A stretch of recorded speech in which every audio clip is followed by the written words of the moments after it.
আসসালামু আলাইকুম প্রিয় দর্শক, আমি আবারও চলে আসছি সৌদি আরবের ভিতরে যে প্রাকৃতিকভাবে হাঁস মুরগি লালন পালন করে থাকে আমার এক বড় ভাই। সে হচ্ছে নেপালি ভাই।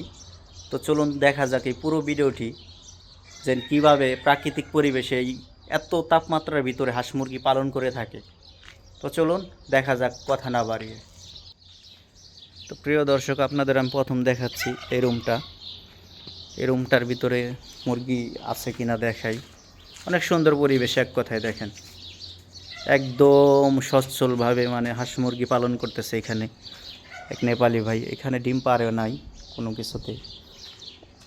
আর এই যে এইগুলাই হচ্ছে হাঁস মুরগি, দেখেন সুন্দর পরিবেশে, প্রাকৃতিক পরিবেশ অসাধারণ, এক কথায় অসাধারণ, কল্পনার বাহিরে। দেখেন এইভাবে নেট দিয়ে উপর দিয়ে আটকায়, চতুর্দিকে ব্যারিকেড দিয়ে নেটের।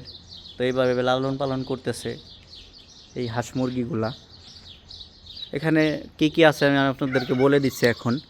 এখানে আছে অরিজিনাল দেশি খাঁটি মুরগি, একদম দেশাল মুরগি, দেশি মুরগি। এই যে দেখেন একদম দেশি মুরগি, দেখেন আপনারা বুঝতে পারতেছেন, আমি জুম করে দেখাচ্ছি, দেখেন একদম দেশি পিওর।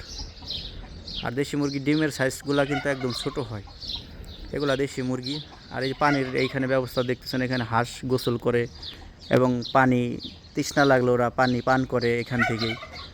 আর সৌদি আরবে তো পানির সংকট আপনারা জানেনই, তারপরেও কিন্তু এখানে ব্যবস্থা আছে অল টাইম পানির। আর এই যে একটা হাঁস দেখতেছেন বিশাল সাইজের, সম্ভবত হাঁসটা 4 কেজি হবে, বিগ সাইজ, অনেক বড় সাইজের হাঁসটা। দেখেন আপনারা দেখলেই বুঝতে পারবেন যে হাঁসটা কীরকম সাইজের। মাশাআল্লাহ, দেখেন হাঁটতেও কষ্ট হইতেছে। আর ওই যে একটা টার্কি আছে এখানে, টার্কিটা অনেক বড়। আগে অনেকগুলো ছিল, আমি এর আগে আরেকবার আসছিলাম, তো তখন আমি দেখছি এখানে প্রচুর পরিমাণে টার্কি ছিল, মিনিমাম 30 থেকে 40টা টার্কি হবে। কিন্তু এখন এইগুলো সবগুলাই সেল দিয়ে দিছে, বিক্রি করে দিছে। আর এক একটা টার্কির এখানে দাম আছে অনেক। এক একটা টার্কি সৌদি আরবের 300 থেকে 400 রিয়াল বিক্রি হয়। আর টার্কির মাংসটা কিন্তু অনেক মজাদার। আমরা এখান থেকে একটা জবাই করে খেয়েছি সবাই মিলে, বন্ধু বান্ধব যারা আসছিলাম সবাই মিলে একসাথে পরে জবাই করে খাওয়া হয়েছে আমাদের একটা।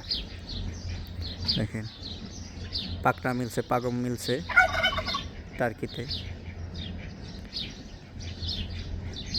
অসাধারণ অসাধারণ।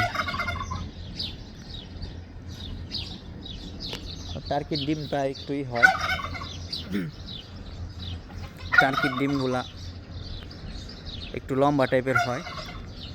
এখানে অনেক মুরগিতে ডিম পারে, আমি আরেকটা দেখাই এখন আপনাদের। আমি এই যে এখানে ডিম পারছে বাহিরেই, এই যে একটা ডিমে আমি দেখতে পারলাম, এই যে দেখেন মুরগিতে ডিম পারছে এখানে। আমি আগেও কিন্তু মুরগির খামার করছিলাম বাংলাদেশে করোনার পরে, দেশি মুরগির। আর এখন কিন্তু আমি বর্তমানে বুফিয়াতে কাজ করি সৌদি আরবে, দাম্মামে।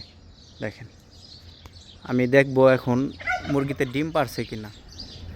তো পুরো ভিডিওটি আপনারা দেখবেন, এখন ডিম পারছে কিনা এখানে আরও।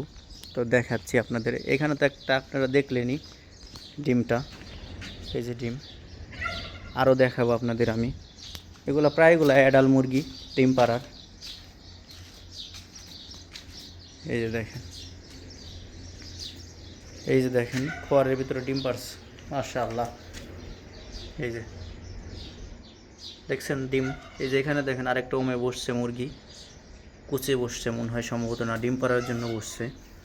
এই যে দেখেন আরেকটা ডিম পারছে, মাশাআল্লাহ। আমি ডিমটা নিচ্ছি হাত দিয়ে, একদম দেশি মুরগির খাঁটি ডিম, একদম পিওর অরিজিনাল দেশি মুরগির ডিম, ছোটো সাইজের। আমাদের দেশি যে মুরগিগুলো ডিম পেড়ে থাকে সেম এটা অরিজিনাল পিওর দেশি মুরগির ডিম। অনেকেই বলতে পারেন যে সৌদি আরবে কীভাবে দেশি মুরগি আসলো। ভাই সৌদি আরবে কিন্তু দেশি মুরগি অনেকেই পালন করে, যারা মাঝরাতে কাজকাম করেন তারা কিন্তু দেশে থেকে ডিম নিয়ে আসে, বা এখান থেকে ডিম নিয়ে আসার পরে অন্য কোনো মুরগি দিয়ে উৎপাদন করে নেয়, ফুটিয়ে নেয় বাচ্চাগুলো। তো এইভাবে তারা বীজ রোপণ করে থাকে ডিমগুলো। তো অনেকে আবার ডিমও নিয়ে আসে। তো দেখতেছেনই এখনও কীভাবে এখানে হাঁস মুরগিগুলো পালন করতেছে। দেখেন এই যে এখানে পানির ব্যবস্থা, এগুলো অটোমেটিক পানি আসে, এই যে এই খোয়ারে মাশাআল্লাহ, এই যে আরও ডিম পারছে মাশাআল্লাহ মাশাআল্লাহ। এই যে মনটা ভরে যাইতেছে ডিম দেখে। এই যে এগুলা, এটা হচ্ছে মনে হয় টার্কি মুরগির ডিম, আর এটা হচ্ছে সম্ভবত হাঁসের ডিম। এই দুইটা মনে হয় হাঁসের ডিম।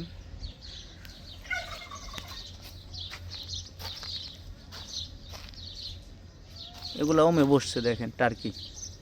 এই যে সবগুলো ওমে আসছে সম্ভবত, ওম দিতেছে, কুচে আসছে।